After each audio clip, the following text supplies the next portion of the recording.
¿Quién ya? Ya. ¿Quién enseña a lanzar, a rectar, a trepar, a traccionar, a empujar? ¿Quién enseña? ¿No? Entonces digo, esto de corrernos del aprendizaje y desde la lógica del desarrollo motor, en donde nos preocupamos cómo aprende este sujeto y nos despreocupamos cómo estamos enseñando nosotros esas técnicas. No estamos diciendo que una teoría es mala y que una teoría es buena, sino estamos haciendo un corrimiento teórico para volver a replantearnos qué estamos enseñando con respecto a las formas de moverse. Si estos alumnos que tenemos no se están moviendo bien, ¿qué se está ocupando de enseñar estas formas de moverse? Por otro lado, ya que nos quedan 10 minutos, voy al segundo desplazamiento. Pasamos del desarrollo de las capacidades motrices a las variantes de la técnica. ¿Qué significa esto? En primer lugar, tenemos como contenidos principales, también en los diseños curriculares, y no solamente en los diseños curriculares, sino también en otros, no me sale la palabra, en otros contextos, también tenemos la capacidad condicional como prioridad, ¿no? Que se desarrolle la fuerza, que se desarrolle la resistencia, que se desarrolle la velocidad y por último la flexibilidad. Primero el desarrollo de la capacidad, tanto condicional como coordinativa como perceptiva. Me freno en la condicional. Ahora, ¿cómo yo voy a desarrollar una capacidad condicional si el gesto técnico, si la forma en la que se está moviendo no es la correcta? ¿Quién enseña a moverse otra vez? Tanto en el sistema educativo como por fuera de la lógica. Y acá hago un parate que si querés, Javi, lo digo yo, lo decís vos, con respecto a la diferencia que nosotros pensamos de gimnasia escolar y gimnasia formativa. Entendemos que la gimnasia escolar está dentro del sistema educativo, por eso hablamos de los diseños curriculares. Ahora, entendemos que la gimnasia formativa está por fuera de los diseños curriculares y que además no corresponde a una lógica evolutiva. ¿Qué queremos decir con que no responde a una lógica evolutiva? Por eso hablamos de técnica y no hablamos de habilidades motoras. Que no responde a la lógica evolutiva significa que, por ejemplo, en mi caso, Carolina Martínez puede hoy iniciar una práctica X en la que me tengan que enseñar técnicas y tengo casi 40 años y estoy en una etapa formativa, porque yo nunca me inicié en esa práctica. Claramente, lo evolutivo ahí no correspondería. Entonces, corrernos de esa lógica teórica implica que vamos a enseñarle técnicas como prioridad, primero la técnica y como consecuencia el desarrollo de esas capacidades condicionales, coordinativas o perceptivas. Bien, avanzando rápidamente, así Javi te dejo explicar lo de sistematicidad. ¿Cuánto tiempo me queda? 3 minutos. Bueno, voy directamente acá. Cuando hablamos de pasar, de poner en primer lugar las variantes de la técnica, implica que mi intencionalidad dentro de este sistema gimnástico, mi objetivo va a estar en enseñar a mover, en enseñar a moverse de todas las maneras posibles, lo que conocemos como habilidades motoras básicas, específicas, especializadas, todas las formas de moverse que conocemos. Y que las capacidades condicionales, coordinativas y perceptivas van a trabajar como variantes de esas técnicas. Entonces yo quiero enseñar a salticar y si pienso en nociones espaciales, voy a trabajar la trayectoria, la dirección, el sentido, el nivel, la precisión, etcétera, etcétera, etcétera. Entonces digo, quiero salticar y que la variante de esa técnica sea salticar en diagonal, salticar en zigzag, varío la trayectoria, o puedo variar la dirección, salticar hacia adelante, salticar hacia atrás. Puedo variar las nociones temporales. Quiero trabajar la simultaneidad. Al mismo tiempo que saltico, saltica mi compañera que está. Tengo que salticar igual, que trabajar el tiempo, la simultaneidad como variante. Ahora, no al revés. Yo no quiero enseñar nociones espaciales, por eso digo que no somos psicomotricidad. No me preocupo por el desarrollo de estas nociones, me preocupo por el desarrollo de las formas de moverse. Y las nociones espaciales y temporales, en este caso, van a ser mi variante. ¿Sí? Javi, ¿querés decir algo vos? Que de hecho, esas nociones temporales, espaciales, o del propio cuerpo, se van a ir desarrollando a medida que vamos nosotros enseñando esas técnicas. Y lo que permite la variante de la técnica es ampliar ese registro al momento de la enseñanza. Ampliar, en este caso, ese abanico de posibilidades que tenemos. Gracias, Cora. Y si a su vez le sumamos a las variantes de la técnica, la sistematicidad, si querés pasar, Caro, nosotros ahí hablamos que nuestro sistema gimnástico está compuesto por 3 grandes elementos: la intencionalidad, la sistematicidad y las técnicas. Esos elementos, al momento de plantear la enseñanza, actúan en todo momento, están en relación constante. Y esos elementos nos van a diferenciar de cuándo enseño juego, de cuándo enseño deporte. Entonces, ahí nosotros precisamos el saber. Hoy enseño gimnasia. Y al momento de hablar de sistematicidad, hablo de organización. Y siempre que tengo que pensar en la sistematicidad, en esas formas organizativas, lamentablemente, bueno, ahí nos desplazamos de la tarea motora, digo, siempre que pienso en esas formas organizativas, voy a tener que pensar en estos elementos que nosotros al menos presentamos. Las ubicaciones, los agrupamientos, las partes de la clase, los espacios, los materiales. ¿Qué va a producir esto? ¿Sí? Ampliar el abanico en el momento de pensar la enseñanza. ¿Por qué? Porque no todas las técnicas, o pongámosle, no todas las habilidades, se enseñan con las mismas formas de agrupar, con las mismas formaciones, y ahí nosotros decimos, bueno, elegimos un tablero gamero para enseñar, elegimos los círculos, los semicírculos, las rondas para enseñar, o solamente le enseñamos mediante las filas y las hileras. Digo, y no está mal usar filas y hileras, el tema es que eso se torne repetitivo en nuestras prácticas y produzcan prácticas aburridas, monótonas, como apareció en la primera ponencia de nuestros compañeros. Entonces, en esa selección de técnicas, en esa posibilidad de ampliar el abanico de posibilidades mediante las variantes de enseñanza y combinar con distintas formas de sistematicidad, nosotros decimos, bueno, podemos encontrar una gimnasia renovada, una gimnasia resignificada, una gimnasia que tenga algo propio que decir, una gimnasia que nos enseñe a mover y que seamos los profesionales de la educación física, los profesores de educación física, los encargados de enseñar a movernos bien, porque después vienen otras ciencias a determinar lo que nosotros tenemos que hacer, pero nosotros tenemos un discurso propio para aportar que parta desde el saber sin desconocer, ¿sí?, a ese sujeto que aprende. Lo que estamos queriendo proponer es una posibilidad de cambiar el orden, sin desconocer las cuestiones orgánicas, las cuestiones evolutivas. No lo desconocemos, sino que hacemos un cambio en ese orden. Creo que 15 minutos parece poco, pero bueno, hasta aquí llegamos. Ampliamente agradecidos a la comisión organizadora del Congreso y a Mariano Giraldes, quizás el maestro del cuerpo, que nos invita a pensar esta hermosa práctica.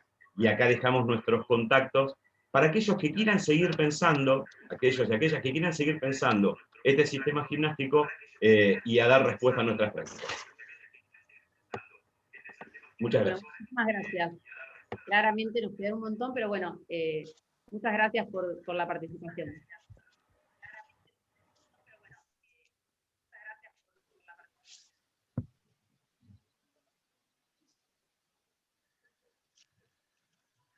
Uy, Fede, ¿me ayudas? Sí, Cora, decime. Presentamos a Walter. Ahí entré en el... Listo. Mira, a ver, ahora le toca a Walter Álvaro Uya. Sí, a Walter Durán Céspedes.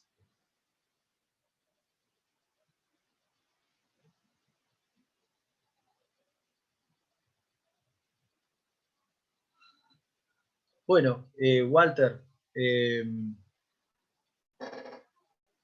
adelante, por favor. Adelante, Walter. Hola, ¿cómo va? ¿Todo bien? Mi nombre es Walter Durán Céspedes, maestrante, licenciado en Educación Física de la Universidad Nacional de La Plata, maestrante en Maestría en Deporte de la Universidad Nacional de La Plata, y el trabajo que voy a exponer es sobre... A ver... Esto, yo no sé ocupar... ¿Cómo se...? Ah, ahí está. Acá está. ¿Está bien ahí? ¿Sí? Sí, Walter, se está proyectando. Ah, vale. Se ve. Dale, mi trabajo de investigación a presentar hoy en día es la práctica del fútbol en divisiones inferiores desde la perspectiva de la percepción motriz.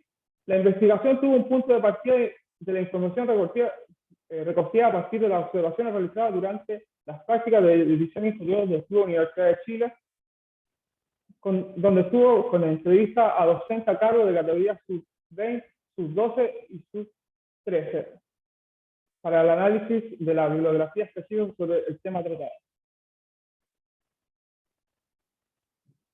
La investigación se sitúa desde la perspectiva de la praxeología motriz, desde sus primeros años de existencia hasta la actualidad, de su creador Pierre Parlevas, que toma postulados de estructuralismo de Ferdinand de Saussure y Levi Strauss, que es el primero es Ferdinand de Saussure, que toma el concepto de la semiótica del signo en los deportes, el mundo del signo en los deportes.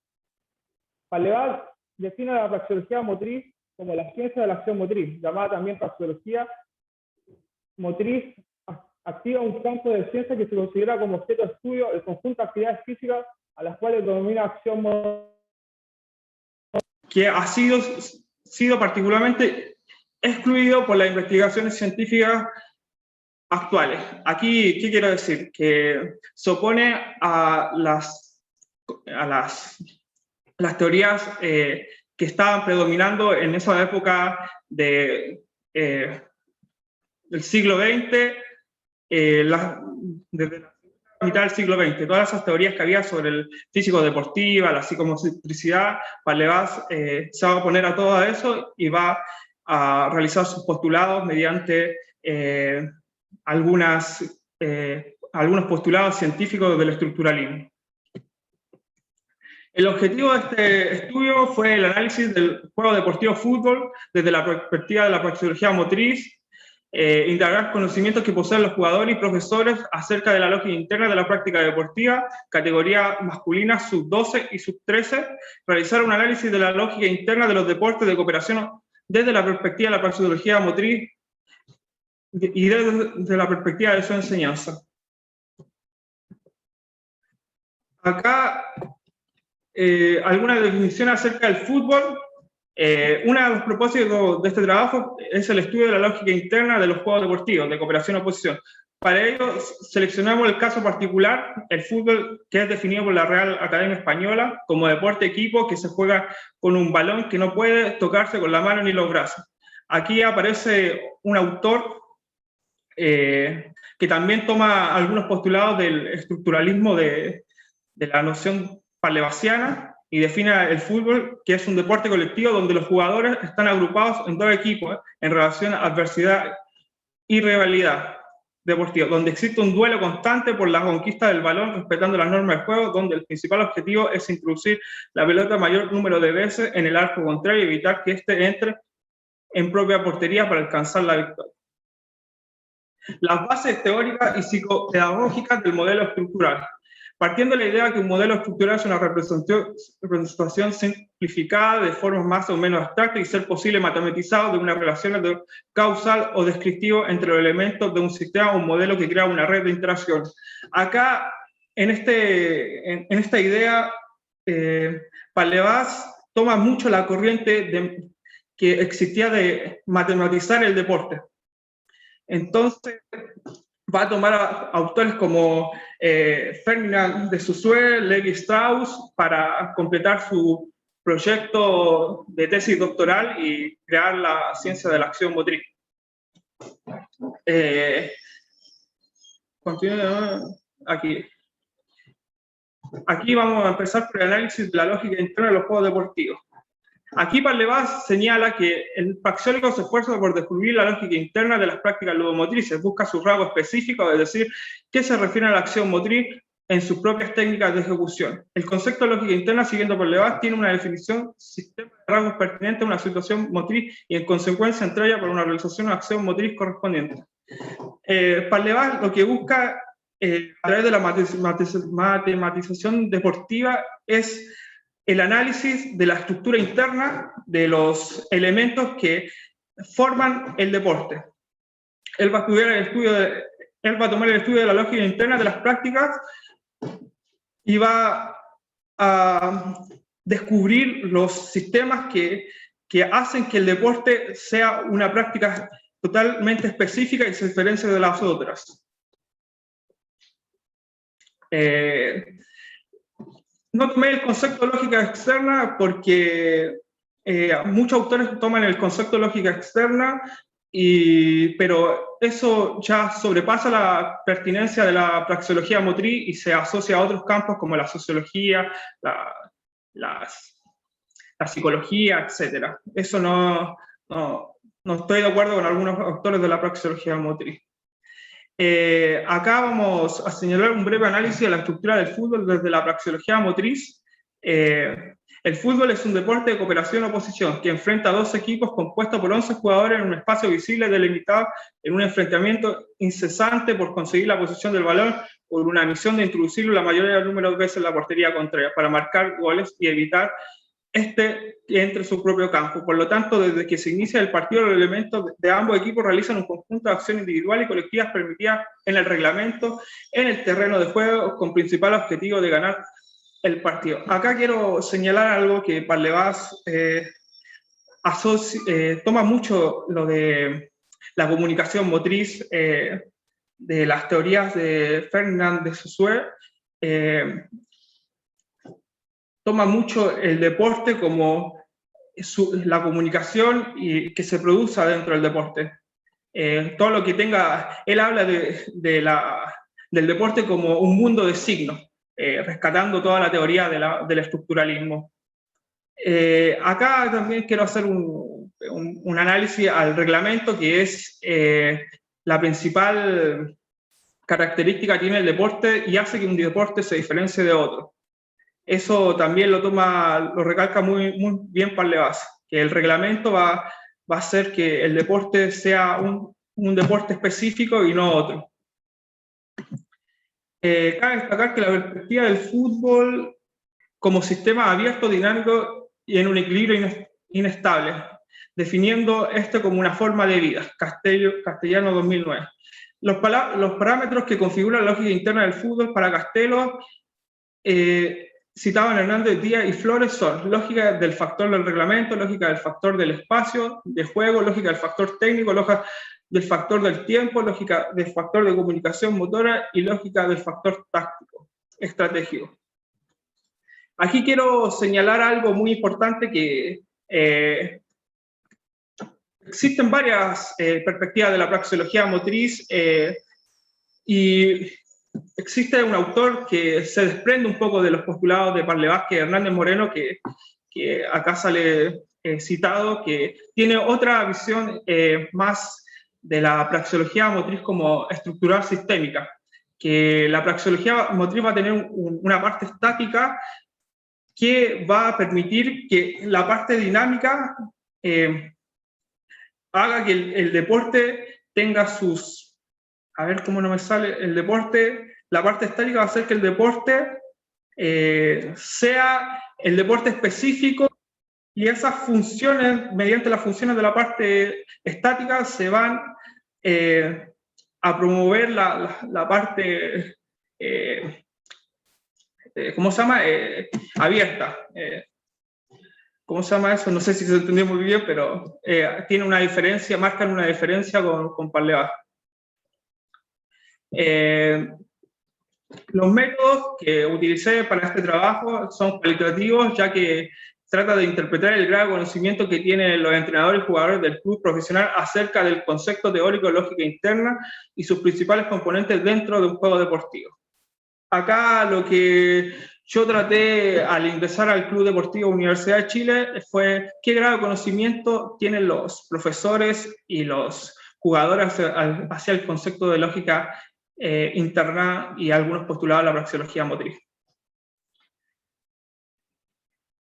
En las observaciones se pudo ver que tanto los técnicos como los jugadores no tenían conocimiento de la praxeología motriz, no tenían un grado de conocimiento científico acerca de qué era la praxeología motriz, 10 minutos. Del deporte, y se pudo ver un grado de conocimiento nulo sobre los postulados de la praxeología motriz. Ahí están las imágenes que observé. Y sí, las entrevistas a cargo fueron realizadas a menores de 12 y 13 años que ¿cómo se llama? Por motivo de seguridad de ellos no se pudo sacar fotos, nada de eso, ni colocar los nombres, todo con con el resguardo de los menores de edad.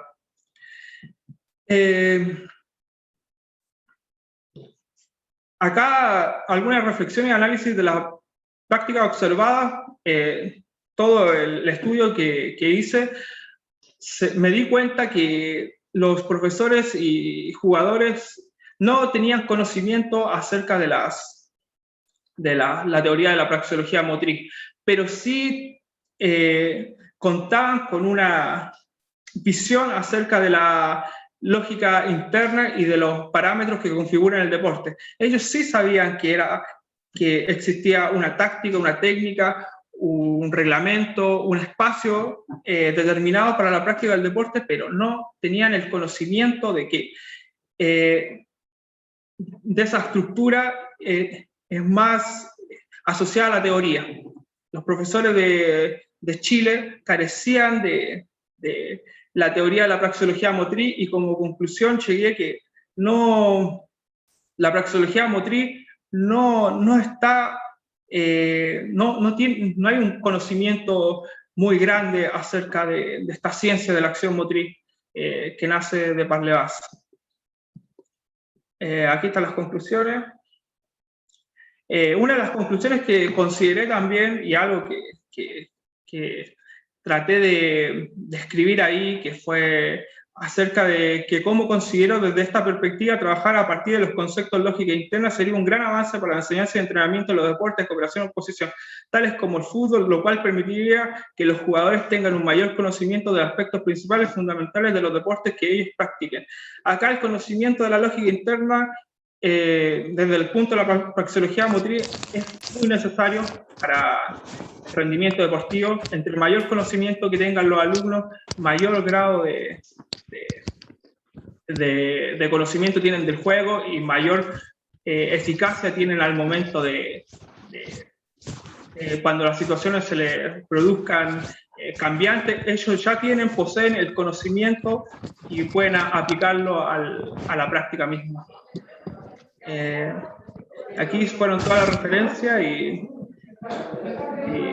gracias por todo, especialmente a los que me apoyaron en mi primera presentación, así que estoy un poco nervioso, así que gracias a todos. Esa sería la presentación.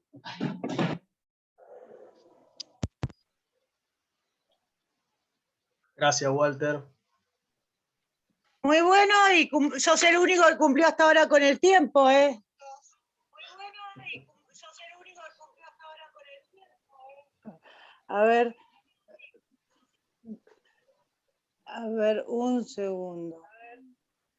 Sí. A ver, Walter, si podrías dejar de compartir, así liberamos la pantalla para que otro equipo pueda proyectar.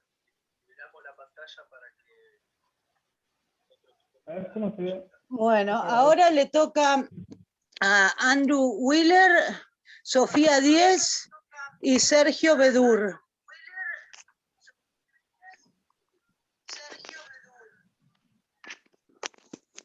De la Universidad de Tucumán. Sí, Cora, espera, todavía no apreté el botón del...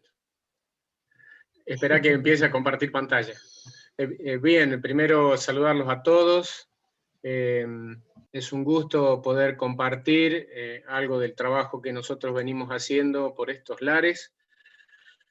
Yo les sugiero que, perdón, les digo que les voy a dejar ahí nomás, no en modo de presentación de la presentación, porque si no pierdo los controles, o por lo menos hasta ahí llega mi conocimiento tecnológico. Entonces, y aparte los veo que está bueno hablarle a caras y no a pantallas solamente. Bien, nuestro trabajo se denomina Análisis de Acciones Motrices de Niños y Niñas en Contextos de Alta Montaña, La Yerra, en Tafí del Valle. Los autores son los que ustedes tienen ahí.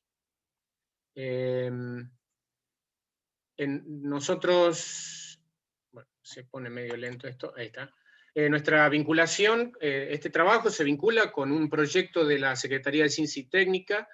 Ese proyecto se denomina Prácticas Ludomotrices Populares, Análisis Didáctico e Influencias en el Desarrollo Motriz Infantil. Nosotros pertenecemos a la Facultad de Educación Física de la Universidad Nacional de Tucumán. Para ir introduciendo, nosotros en esta oportunidad hemos realizado trabajos de campo en el contexto de alta montaña, registros en una jornada escolar de prácticas lúdicas, en las cuales utilizamos fundamentalmente prácticas de lo que se llaman juegos alternativos o deportes alternativos, y realizamos también, luego de los análisis de estas prácticas lúdicas, algunos registros en la Yerra, que es un evento de la montaña donde se marcan animales, se vacunan, se hace el castrado de los animales, bueno, y es una práctica rural. Estos trabajos de campo se llevaron a cabo a fines del año 2019 y febrero de 2021 en la zona de las carreras, el Mollar, Tafí del Valle. Los objetivos que nos hemos planteado, que hemos extraído para esta presentación, es analizar situaciones motrices en el evento de la Yerra y los juegos de atrapada y cinchada en los niños y niñas de tercer a sexto año de nivel primario. Y el segundo objetivo, establecer relaciones entre las formas, estrategias y acciones propias del desempeño de los niños y niñas de tercer a sexto año del nivel primario en la Yerra y los juegos de atrapada y cinchada. Dentro del marco metodológico, creemos que nos estamos basando en el método etnográfico, que también Pierre Parlevaz lo trabaja mucho cuando habla de etnoludicidad. El objetivo de este método es observar y registrar las prácticas culturales y los comportamientos sociales, decisiones y acciones de los niños y niñas de Tafí del Valle. Nuestro trabajo se caracteriza por una observación participante. Tenemos muchas llegadas a esta escuela, mucho contacto. En esta observación participante se realizan entrevistas a los diferentes actores, registros escritos y en vídeo a través de observación directa con ayudantes de investigación debidamente preparados y con roles acordados previamente. En este sentido, ya quiero agradecer también a los dos autores que me acompañan en esta presentación y a todos los alumnos que en la figura de la cátedra son seminaristas, son alumnos que participan ad honorem y como ayudantes estudiantiles. Para describir un poco el contexto, he podido, en vez de hablar, simplemente he tratado de poner imágenes, ya de que tenemos acotado los tiempos. Este es el contexto de la escuela 22, de las carreras. Fíjense que es una escuela que está más o menos instalada a unos 2.400, 2.500 metros de altura. Tiene una población de aproximadamente 90 a 95 niños en total. Nosotros hemos trabajado con los niños de tercero a sexto grado. Hemos reducido, digamos, la cantidad de niños menores por la cuestión de las dificultades, de habilidades que implicaban los juegos que nosotros íbamos a realizar. Este es el contexto de la Yerra. También hemos elegido solo dos imágenes. Yo quiero rescatar aquí, no sé si lo alcanzan a ver, a un niño muy pequeñito, metido dentro del corral, haciendo las prácticas adultas, como una práctica lúdica. Nosotros hemos definido acá esto como una práctica lúdica, y aquí también algunos otros niños muy pequeños, incluidos dentro de las prácticas laborales de los adultos. Por ahí pienso que voy demasiado rápido por el tiempo, pero me voy a... ¿Qué tipo de prácticas identificamos que realizan los niños en la Yerra? Prácticas lúdicas dentro del corral en la Yerra. Estas prácticas de los niños se realizan en interacción con la totalidad de los animales dentro del corral e identificamos las siguientes. El acorralamiento del animal, el laceado de animales, que es el típico enlazar animales, y la tracción del lazo con la intención de hacer caer al animal. Cuando nosotros realizamos las prácticas, perdón, el encuentro de prácticas lúdicas en la escuela, vamos a comparar estas prácticas que se realizan en la yerra con dos juegos específicamente. Uno es el juego de atrapada, que es el juego de la pilladita. El juego de atrapada, bueno, pilladita, utilizo acá el modismo de la provincia, pero sé que por ahí en San Luis se llama popa o mancha en Santa Fe, y hay otros nombres por ahí desparramados en la Argentina. La versión que nosotros utilizamos es una versión que es el 1 versus 1 en un campo delimitado con obstáculos. Esta versión 1 versus 1 es la que se utiliza como deporte alternativo con organización, institucionalización y sistema de competencias a nivel mundial.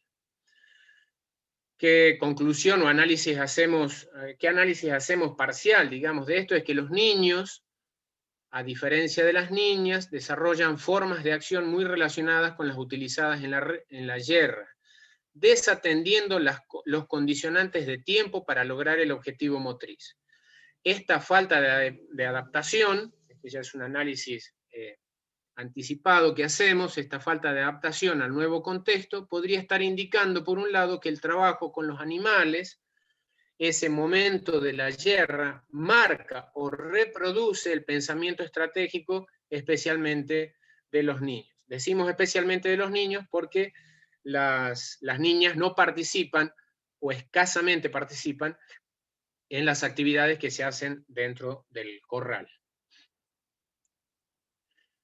Con respecto al juego de la cinchada, que fue el otro juego que aplicamos en la jornada de trabajo, la cinchada, como ustedes conocen, significan dos grupos enfrentados que traccionan de una soga, y el objetivo motriz consiste en desplazar al otro equipo hacia la propia zona. En este sentido, el análisis que hacemos es que no se verifica una actividad de cooperación entre compañeros con estrategia, más que el traccionar de la soga. Las acciones no responden al rol de cada uno con respecto a la soga. Es decir, nosotros vemos que en la yerra esta actividad vendría a ser dentro de la categoría de las psicomotrices, en soledad, porque implica el lazo, el nexo con el animal y traccionar solo. Cuando lo tienen que hacer en conjunto, los niños no logran cooperar en la tracción conjunta, digamos, de la soga.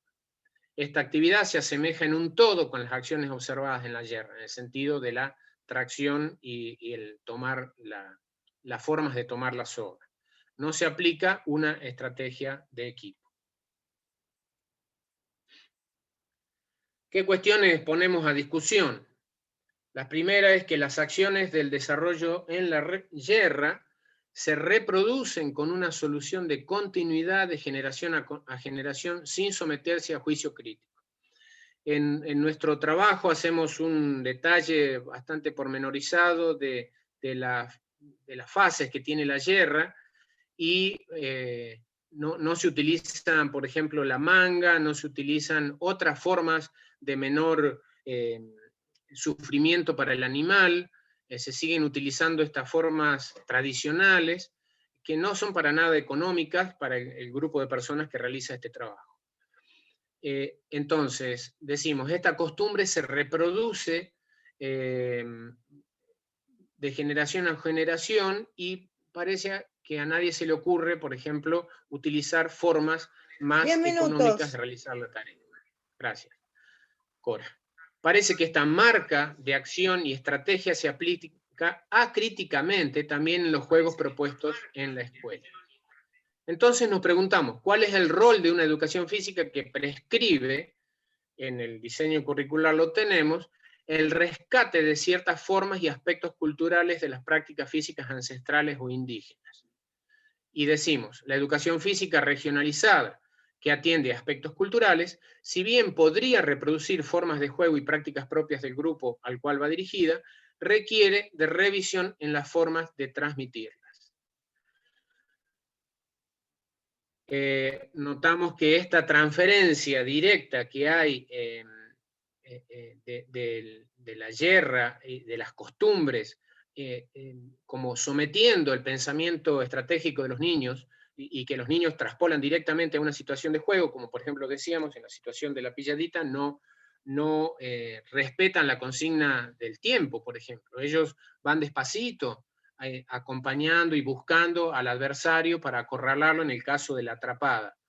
Van en forma lenta, y a pesar de las indicaciones que nosotros hacíamos de que era el tiempo acotado, ellos no se apuraban por atrapar, porque esto, decimos, en el corral produciría un desastre de estampida de animales. Entonces hacen estas acciones de una forma pausada y muy lenta.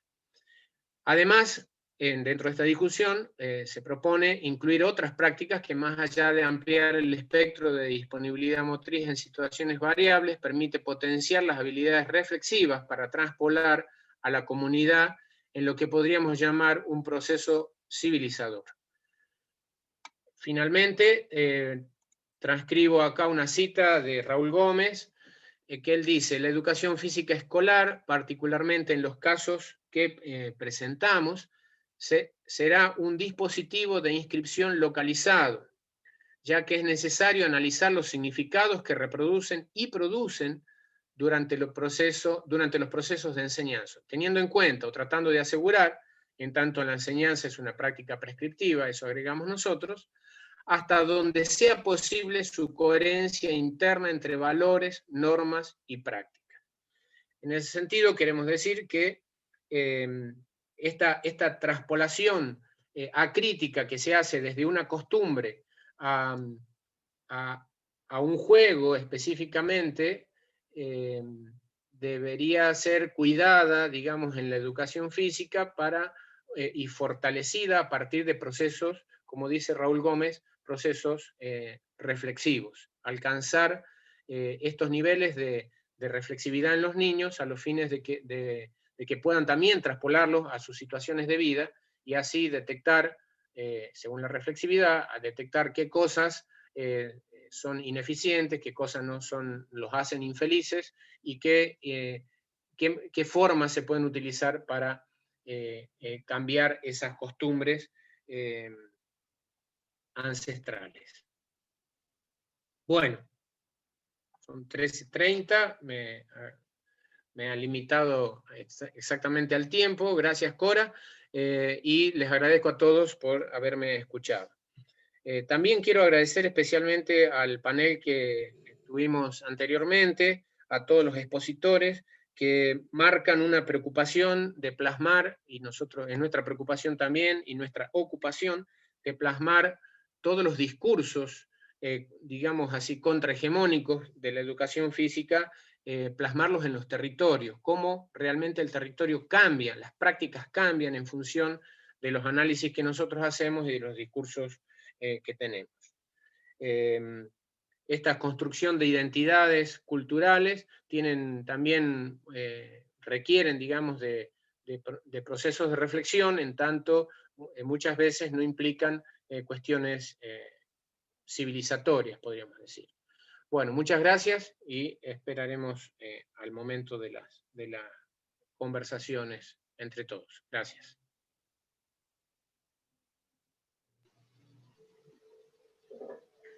Bueno, gracias. Ahora viene la última ponencia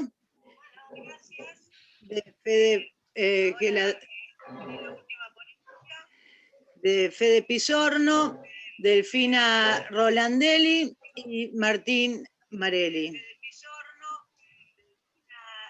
Bueno, gracias, Cora. Voy a empezar a compartir pantalla. Son de la Universidad Nacional del Comahue. Y de La Plata.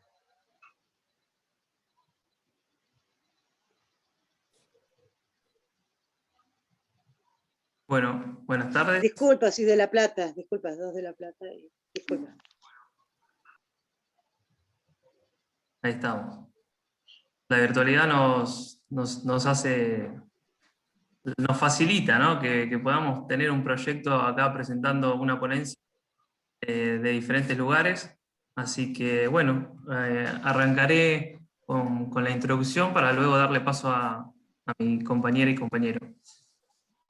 Gracias a todos y a todas por escucharnos y estar acá presente.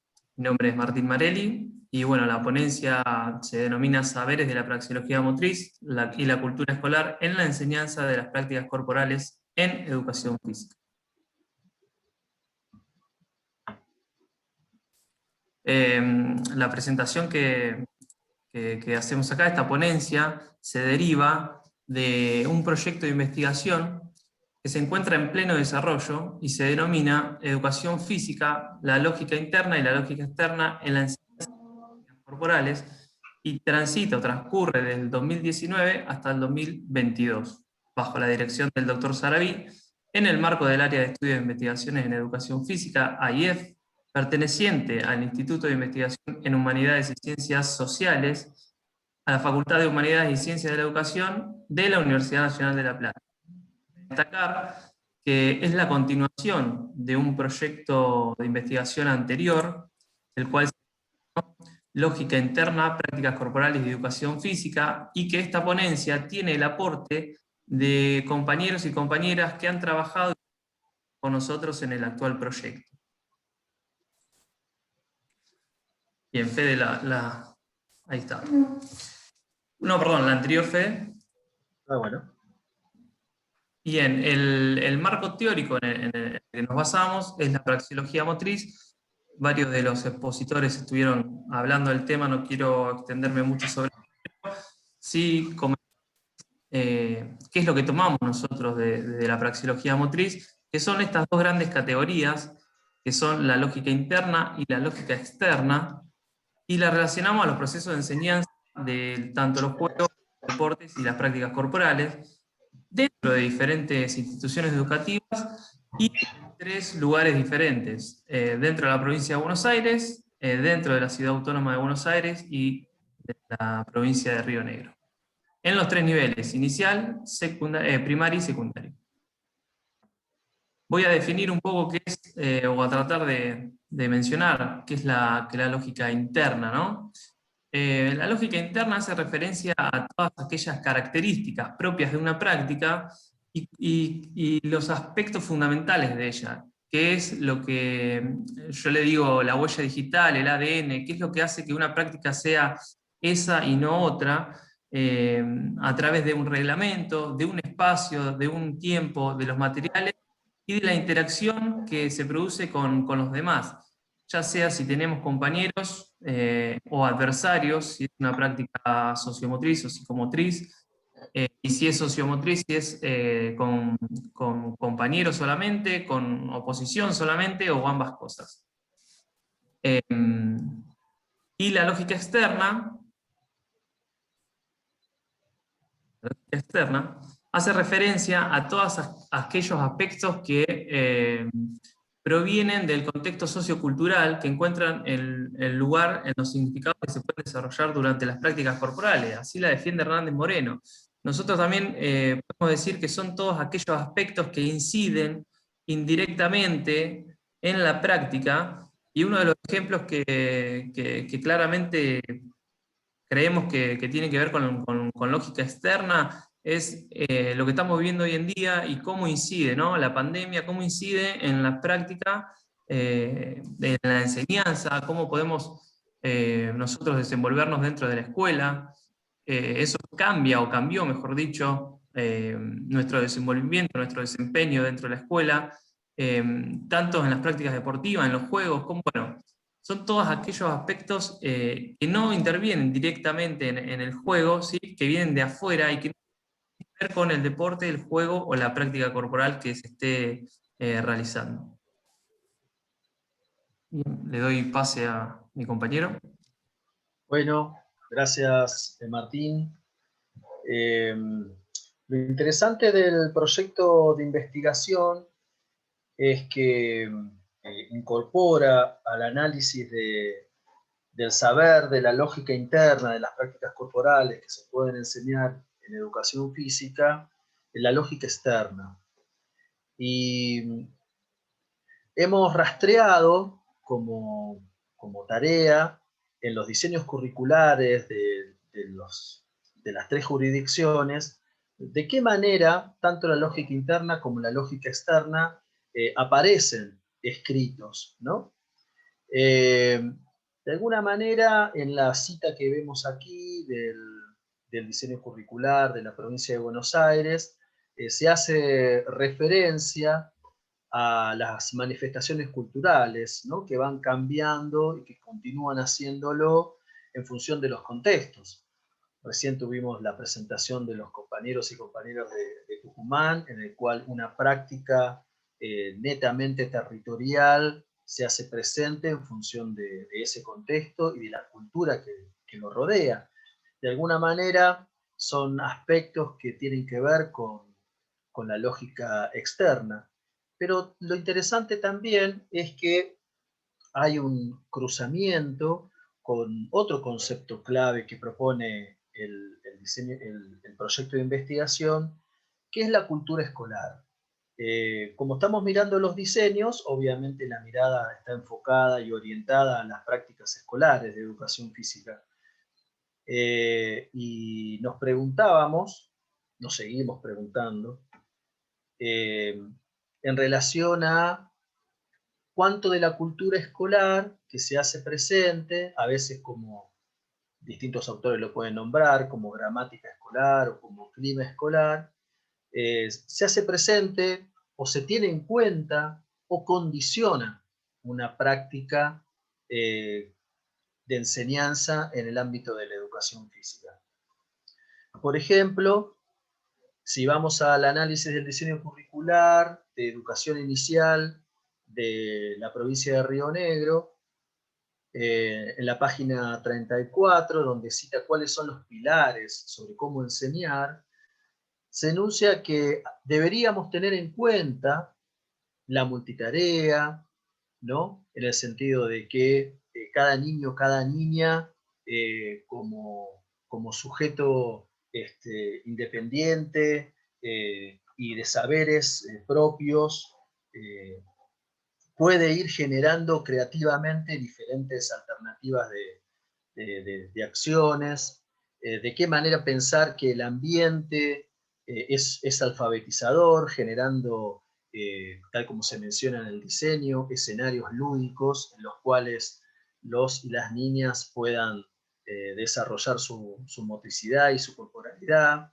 trabajar a partir de tiempos flexibles, con agrupamientos diversos y alternados, es decir, trabajando desde la multiedad, y trabajando también a partir de experiencias directas con problematizaciones. ¿No? Atender a todo esto que nos invita al diseño curricular de la educación inicial de Río Negro, a pensar en relación a cómo se enseñaría una práctica corporal, es interesante, porque además propone el documento atender a la infancia como derecho, a la ESI, a la interculturalidad, a la educación digital y a la educación inclusiva.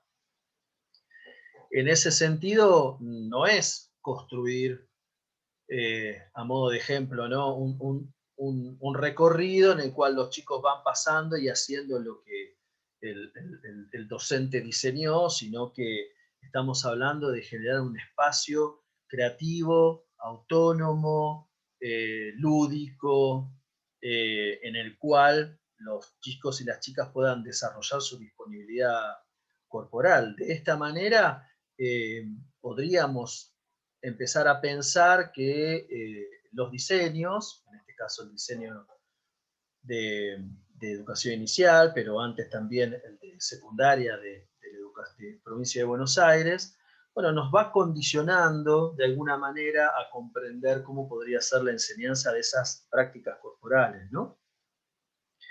Y la cultura escolar tiene que ver con todo lo que se realiza dentro del edificio escolar, ¿no? Por citar algunos de todos los que están aquí, ¿no? Los saberes, las conductas, tiene que ver con el clima de trabajo, tiene que ver con los distintos grupos, tiene que ver con las costumbres, con los hábitos, con algunos actos escolares, ¿no? Los actos escolares tienen todo una ceremonial que hace, digamos, a a esa cultura, ¿no?, propia de la escuela, normas, códigos, valores, creencias, mitos, ¿sí? Que de alguna manera se ponen en juego en esta enseñanza. 10 minutos. ¿No? Bueno, me apuro porque le tengo que dar paso a Delfina. En este sentido, consideramos que la corporalidad, y adhiriendo a lo que dicen los autores, que se construye no es ajena a todo lo que sucede en el marco de la cultura escolar, ¿no? Y que en ese sentido es interesante el análisis que se puede estar desarrollando en este entrecruzamiento entre la enseñanza de prácticas corporales en educación física, atendiendo a su lógica interna, pero también a la lógica externa que la rodea. En este caso, el espacio de juego, el patio escolar, el gimnasio o Zoom, una columna en el medio del patio, con o sin materiales. Es decir, las distintas realidades escolares nos van a proponer una lógica externa a partir de la cual nosotros también debemos adecuar nuestra práctica. Te doy el paso a vos, Delphi, por el tiempo. Dale, gracias. Hola, ¿cómo están? Bueno, siguiendo un poco lo que estuvieron comentando mis compañeros, nosotros no encontramos la categoría de cultura escolar dentro del diseño de la provincia de Buenos Aires, de nivel secundario. Sin embargo, nos podemos aproximar a este concepto mediante esta referencia que ven ahí, que, bueno, que la cultura escolar se podría expresar a través de la transmisión de los conocimientos que los docentes deberían asumir al momento del proceso de enseñanza-aprendizaje. Este proceso está ligado al acervo cultural.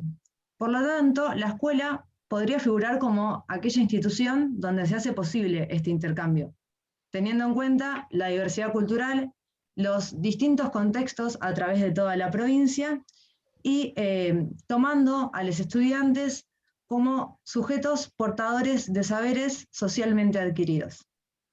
Ahora bien, como dice ahí en la diapositiva, ¿cómo podemos ver esto en relación al campo de la educación física? Como recién comentó Fede, bueno, la motricidad no se construye de forma aislada, sino que se construye en relación al contexto donde se realiza la práctica. Por eso el diseño establece que los sujetos manifiestan su proyección hacia el mundo, ¿sí?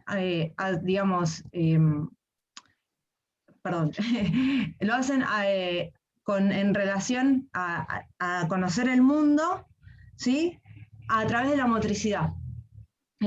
Por eso nuestro campo disciplinar es una herramienta más para conocer y para respetar la diversidad cultural y las diferentes identidades.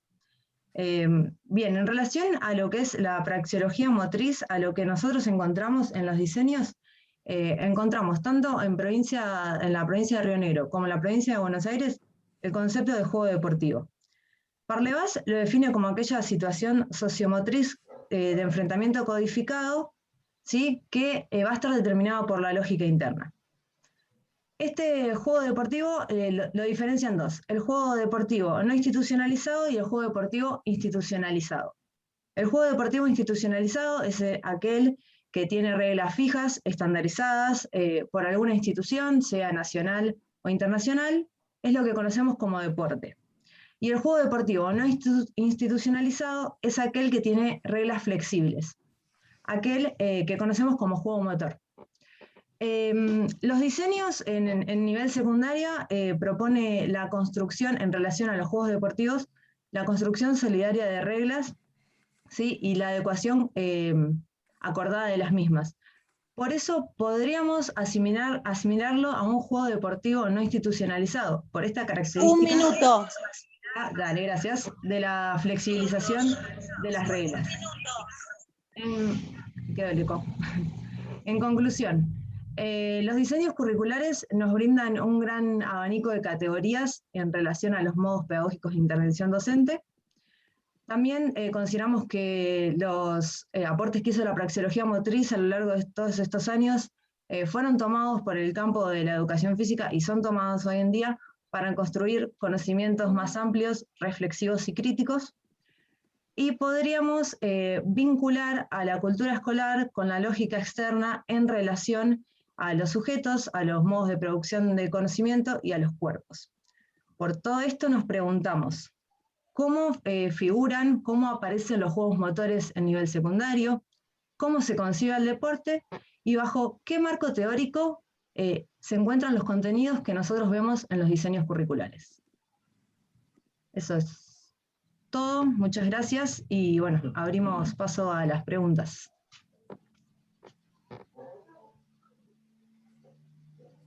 Bueno, fantástico. Hemos corrido. Bueno, hay un montón de gente, así que vamos a tener que hacer una lista de los que quieran hacerles preguntas a los expositores, que va a ser por el chat.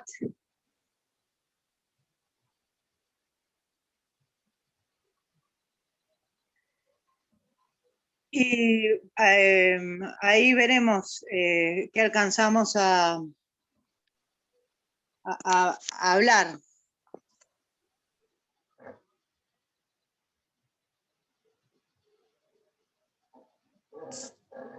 Bueno, entonces invitamos a quienes están participando de esta mesa a formular preguntas, comentarios, incluso si alguno de los expositores prefiere hacer algún tipo de aclaración o profundización o reflexión en torno a lo que hemos comentado y compartido, también lo podemos ir haciendo.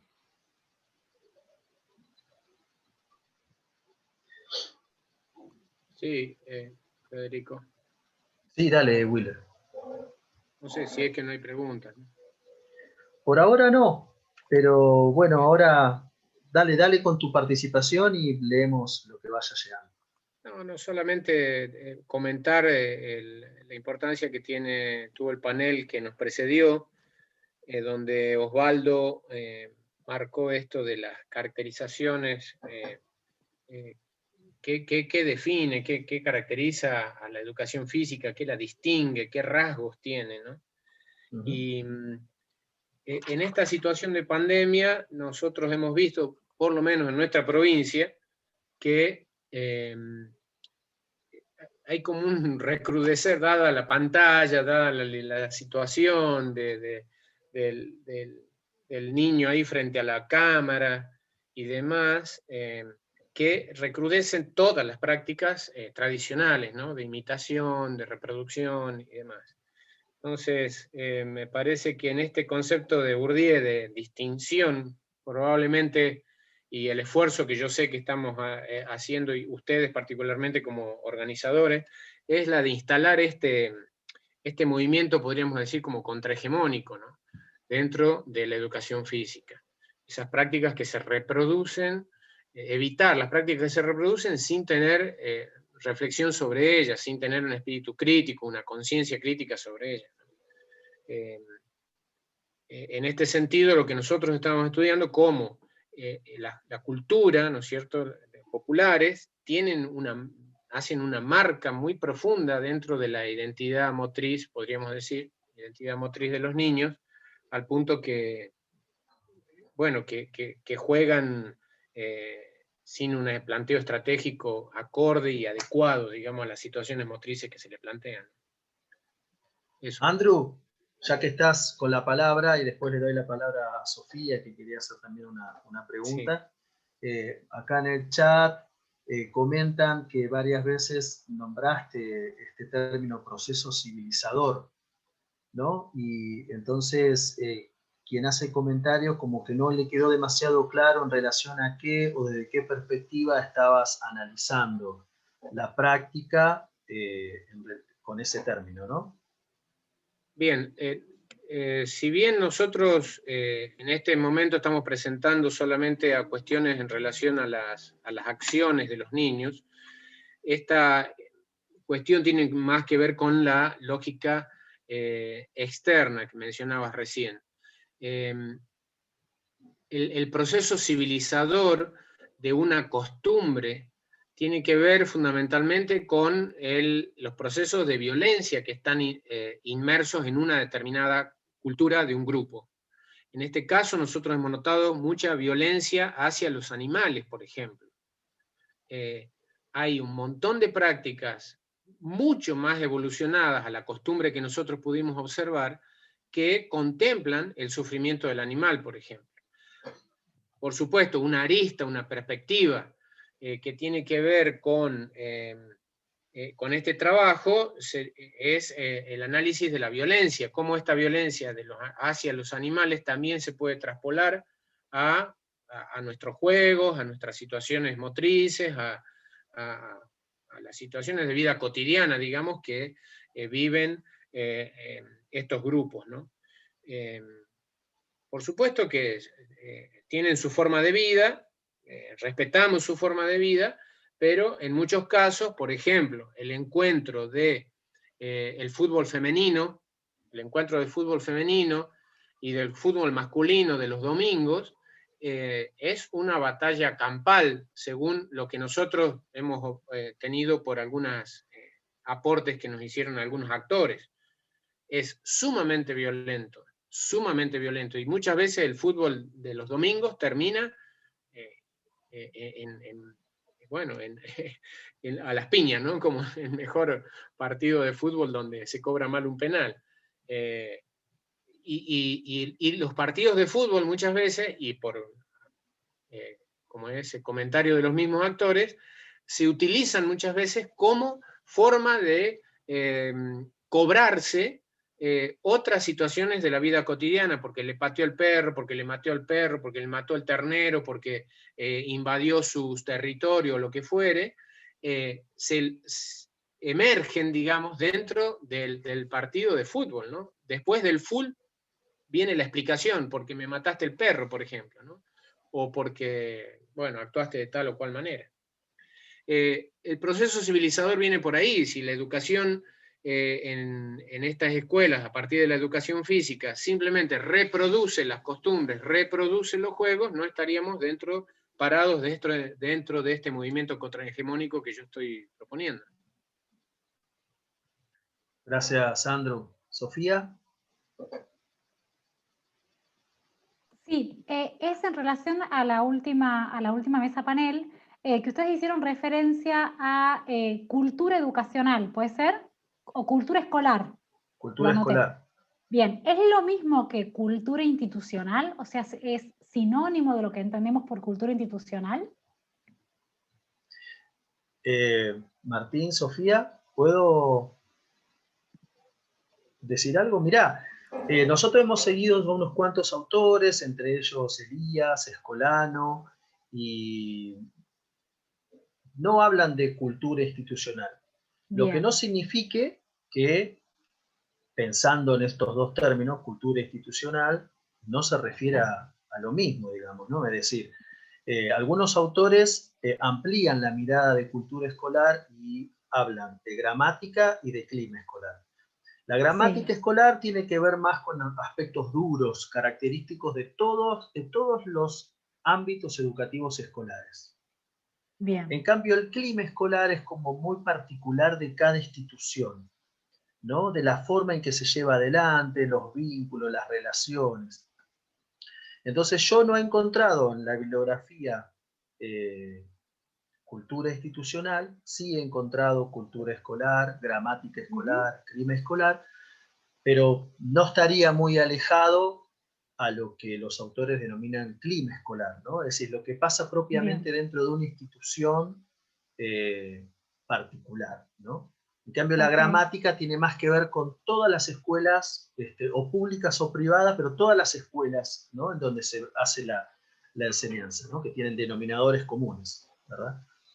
Bien. No sé si pude responder, Sofía.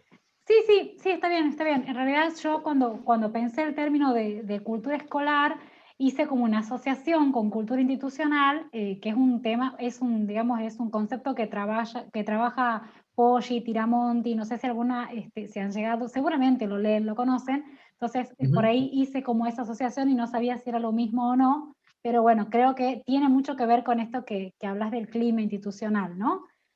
Y un poco también toco esto de la gramática, que son instituciones, bueno, eminentemente educativas, forman parte del sistema escolar. Pero bueno, Exacto. está bien, gracias. Esa era una duda en realidad, más que una pregunta. No, Gracias. todo bien. No, gracias a vos, Sofía.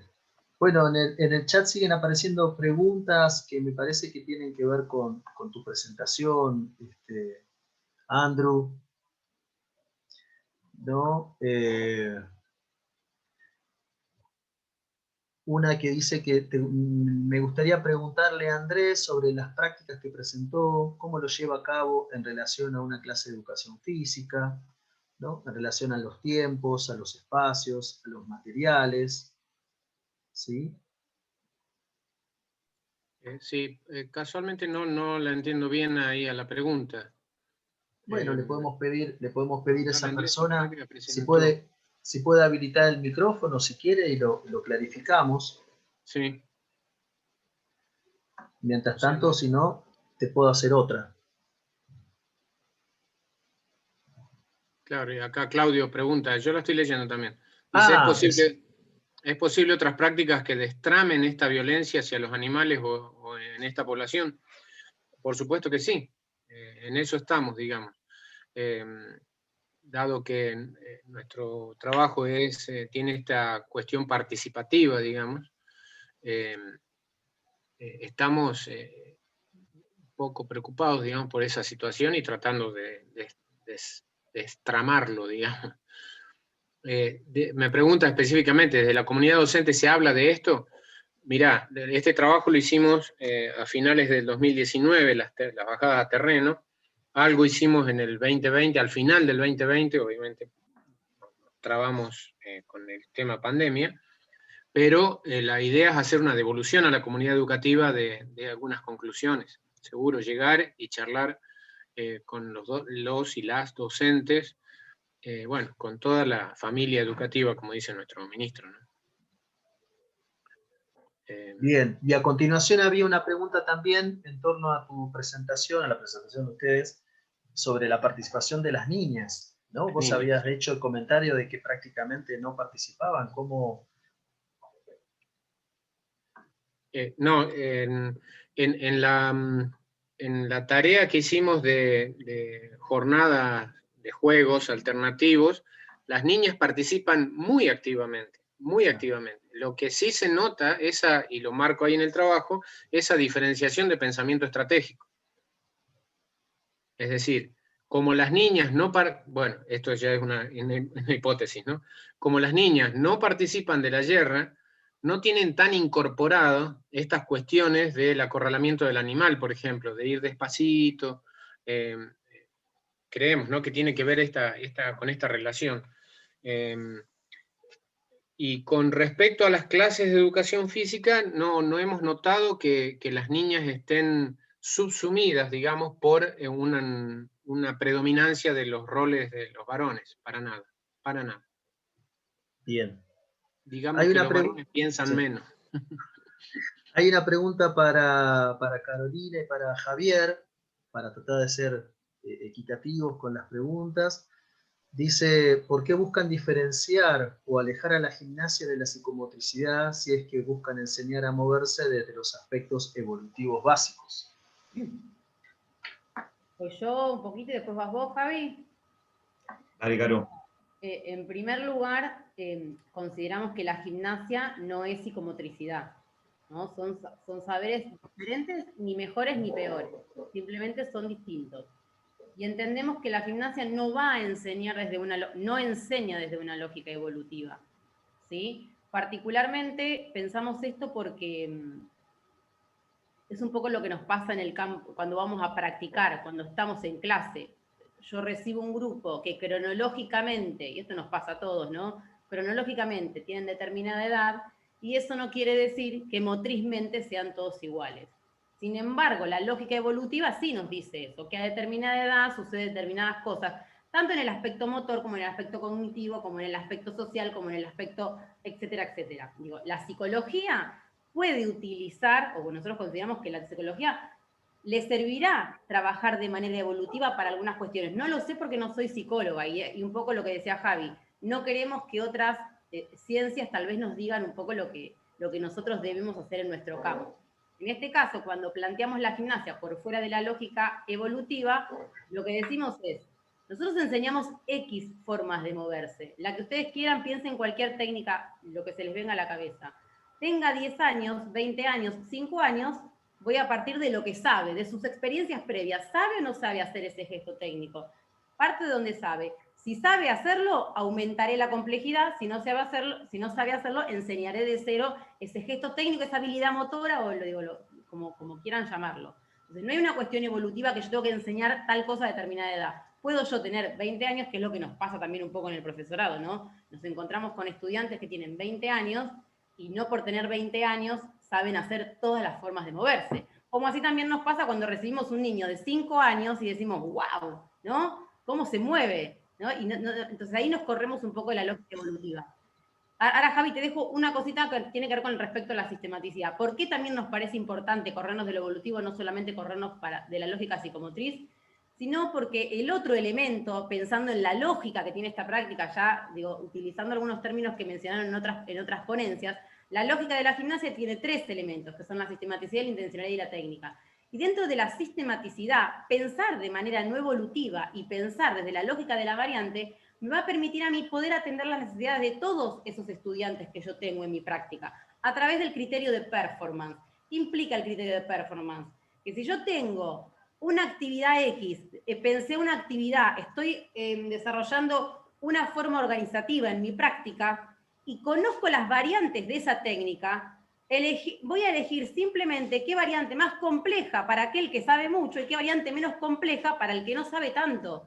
Y no voy a tener que cambiar la actividad por completo. La actividad va a seguir siendo la misma, es simplemente una indicación en función de lo que sabe o no sabe y lo que yo sé de las variantes de la técnica para aplicar ahí en mi clase. Entonces, nos corremos del evolutivo porque no pensamos desde la edad que tiene ese otro que tenemos enfrente, sino nos paramos desde la experiencia que tiene ese otro. Y como de técnicas y como de variantes vamos a tener un recorrido y de formas organizativas también, que sería el próximo elemento, creemos que de esa manera nosotros podemos enseñar gimnasia. O sea, esa sería un breve paréntesis de lo que... Nada, da para un montón el debate, ¿no? Trato de ser lo más recortada posible. Javi, si vos querés agregar algo, y no me dejes también. hablar todo.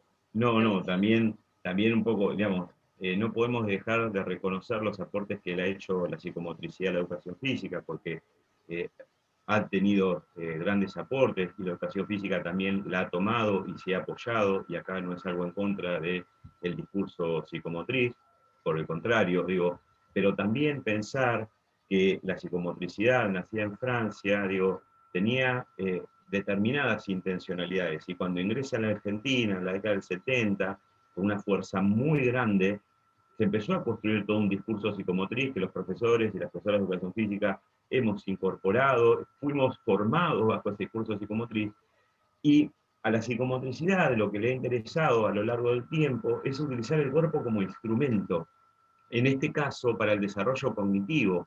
La prioridad, ¿dónde está? En el desarrollo cognitivo. La prioridad, ¿dónde está? En el desarrollo de esas capacidades y esas, en este caso, funciones.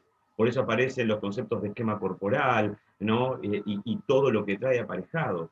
Ahora, ¿dónde queda la enseñanza en este caso, de movernos bien?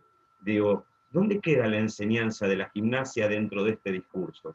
Y yo no me voy a quedar parado en que tengo que enseñar las nociones espaciales del arriba, abajo, adentro, de afuera.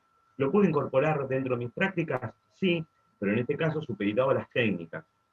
Seguramente va a haber un desarrollo de todas esas nociones y de esas funciones. Si ustedes estuvieron atentos a las variantes de enseñanza, se toman como punto esas nociones, pero no van a ser esas nociones el principal componente a enseñar, sino en este caso las técnicas. Y estas nociones y estas funciones me van a permitir a mí pensar en las variantes de enseñanza, por eso las pensamos, variantes del espacio, variantes del tiempo, variantes del propio cuerpo, de la mecánica de movimiento, de la combinación entre técnicas. ¿Para qué? Para que amplíen el abanico de posibilidades. Entonces, ahí nos corremos de esa lógica planteada por la psicomotricidad y del evolutivo. Chao. Bueno, buenísimo. Cora, estamos a 2 minutos y medio de finalizar este espacio. Si te parece, han quedado unas cuantas preguntas en el chat. ¿No había una pregunta para Delfina también en el chat? Sí, hay varias, hay muchas para el equipo de Tucumán, pero bueno, yo procuré ser equitativo, hacer un poco de repartir un poquito las preguntas, pero bueno, digo, estamos a 2 minutos. Está bien.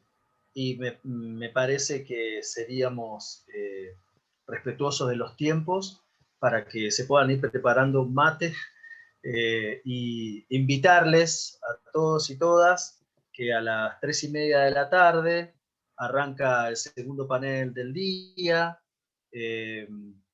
denominado Prácticas Inclusivas en Educación Física, Interculturalidad, Género, Sexualidades y Discapacidad y Adultos Mayores, cuyos panelistas son Pablo Jadrowski, Débora Di Domicio y Claudio Bío.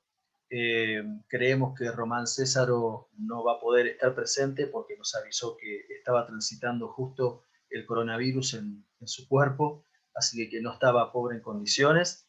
Así que, bueno, les agradecemos mucho la escucha, les agradecemos mucho las preguntas, las inquietudes y la participación en este evento. Muchas gracias, han sido muy amables. Gracias, Federico. Gracias a todos y a todas. Gracias. Adiós. Muy bueno. Gracias a todos, gracias Federico. Muchas gracias, gracias Chato. Bueno, gracias. Saludos. Muchas gracias, aguante Mar del Plata. Chao.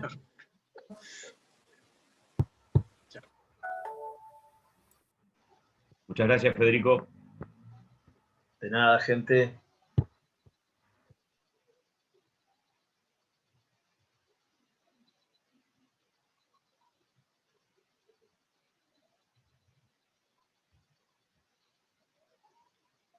Bueno, Cora, ¿vamos cerrando? ¿Te parece? Cerramos el espacio. Muchas gracias. Chao, hasta luego. Adiós, chau, chau.